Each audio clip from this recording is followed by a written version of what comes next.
പുറത്ത് നല്ല മഴയുണ്ട്. ഇപ്പൊ നല്ല ചൂട് പരിപ്പോടെ ഉണ്ടാക്കിയാലോ? വായോ. ആദ്യം തന്നെ ഒരു പാത്രം എടുത്ത് കടലപ്പരിപ്പിട്ട് വെള്ളം ഒഴിച്ച് 3 മുതൽ 4 മണിക്കൂർ വരെ കുതിരാൻ വെക്കാം. ഇത് കണ്ടില്ലേ നല്ലതുപോലെ കുതിർന്നത്. ഇനി ഒരു ജാർ എടുത്ത് കുതിർന്ന പരിപ്പിട്ട് ഒട്ടും തന്നെ വെള്ളം ഒഴിക്കാതെ 1-2 പൾസ് ചെയ്തെടുക്കണം. ഒരിക്കലും അരഞ്ഞു പോവല്ലേ. ഇനി അരച്ചു വെച്ച പരിപ്പിലേക്ക് കുഞ്ഞിതായി അരിഞ്ഞ കൊച്ചുള്ളി, കറിവേപ്പില, ഇഞ്ചി, പച്ചമുളക്, ഉണക്കമുളക്, പെരിഞ്ജീരകം, ഉപ്പ് എന്നിവയിട്ട് ഇളക്കിയെടുക്കാം.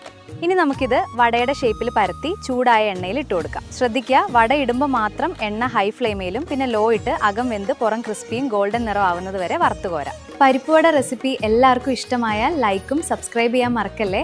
അതുപോലെ തന്നെ എല്ലാവരും ഇത് ട്രൈ ചെയ്ത് നോക്കണേ.